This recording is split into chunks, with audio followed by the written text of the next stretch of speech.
Actually,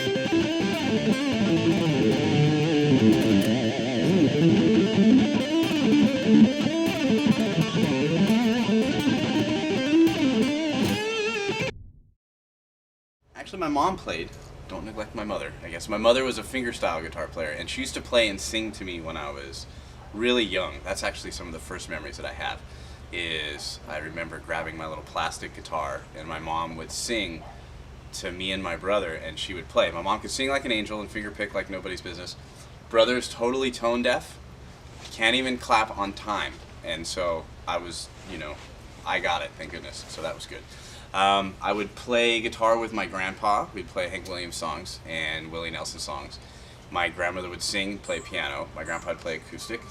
And then my neighbor enters the picture, and he basically took me he gave me one of my first real guitars, played me Eruption when I was like 5, and from then, the rest is disastrous history. You know what? I was in a band in high school. Check, this is so funny. I never wore it though. But when I was 15, I was playing in bands with guys that were in their 30s. And I could never drive, right? My mom got tired of driving me after a while. It was awesome. I'd ride my bike to Anaheim from Huntington Beach. If you don't know how far that is, that's like an hour and a half.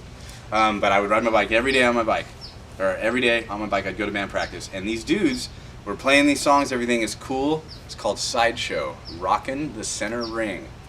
That was the whole thing. Like a circus, apparently. So the guy told me I needed to wear ruffles and stretch pants to enhance the visual aspect of my guitar playing. That's what he told me.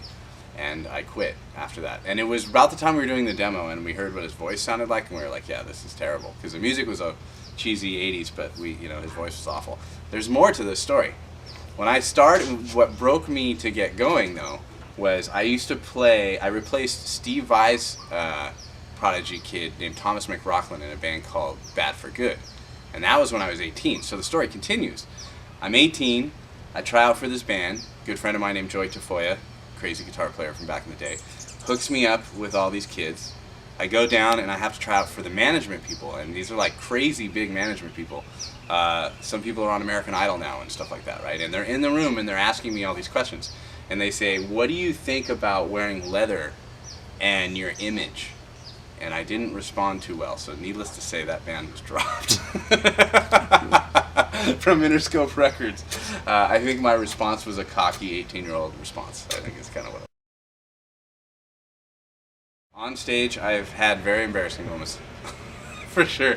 Worst one ever was when this is going back, I used to play with a group called Infectious Grooves, and I was very young. I was probably 20, and it was moving into a big camp of people. They were already pretty established, being a side project for a band called Suicidal Tendencies. So with all that said, it was a big production. I was really young and didn't really know what was going on. We were playing in front of a large crowd, and I was so used to having to carry my gear around that when I walked off for the encore, I flipped my standby and didn't think about it. Well, I started the next song for the encore. So we're in front of about 10,000 people, and the band is playing, and here comes my part, and I'm up on the big catwalk, I'm young and I think I'm in charge, and I'm in front of all these people, and I go for it, and I had flipped my amp to standby, and the whole band stops, and you could hear a pin drop in that arena, and you hear everybody kind of start to chuckle as I turn around and looked, and it's like that scene in Poltergeist where the hallway extends, and I realized what it was, and my amp looked so far away from me. And my tech didn't do anything. He just let me do it because it was his job to handle everything, and I stepped on his toes, so he taught me a lesson that day.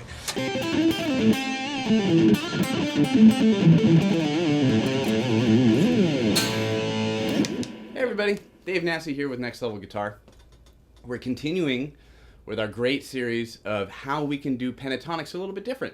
And we're going to talk about ways that we could use all of these shapes, and then that we can get around the guitar and approach pentatonics in a little bit of a different fashion. And I think as a player, when you get older, you just want to increase your visibility. You want to be able to look at the fretboard a little bit longer so you're not just straight up and down.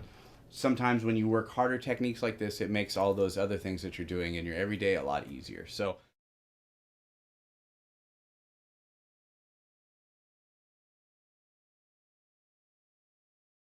it's a 4-note sequence. We're going to start on the high string here, And we're going to start with our middle finger, starting with a pluck there. I'm going to pick my note on the 8th fret, I'm going to pull off, and I'm going to hammer. That will give me pluck, pick, pull, hammer. 1, 2, 3, 4, 1, 2,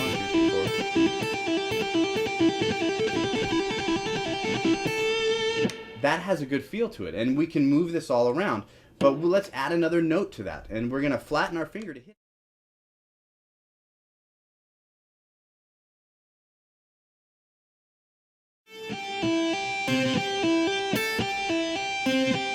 And notice, while I play this slowly,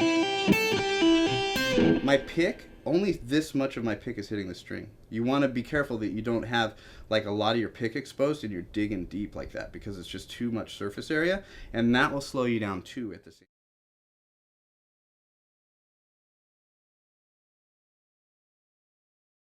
You're just starting to push the envelope, and you don't have to play these licks fast to really be able to see how they can be useful and very, very effective when put the right way. So what we're going to do is we're going to go really kind of work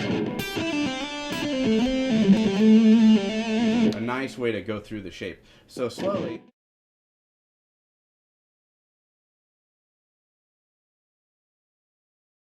We're carrying it on maybe a little bit here, I guess.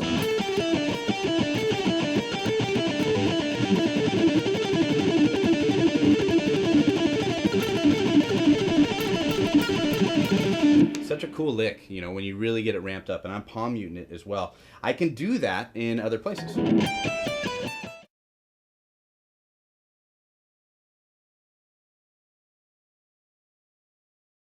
One really popular thing that you may have come across in your journeys in learning the guitar and maybe trying things like this is a shape that's going to be a little bit of what we did, and this will be a little different. Check it out. So I'm going to go 5, 8, 10, 7, 10, 12, 7, 10, 12, 9, 10, 12, 10, 13, 15, and then I'll go 12, 15, 17. That's really a popular one as well. And that one's great for the same pattern.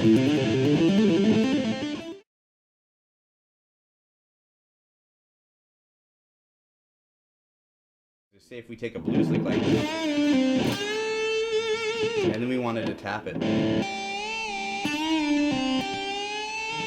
can stretch it and tap it with my right hand and pull it up with the left. So these are all some interesting things that we could do with fret tapping.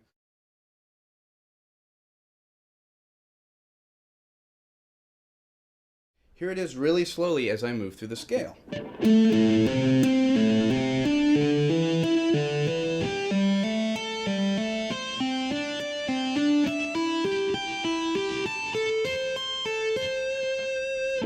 And that's a nice way to move through the scale.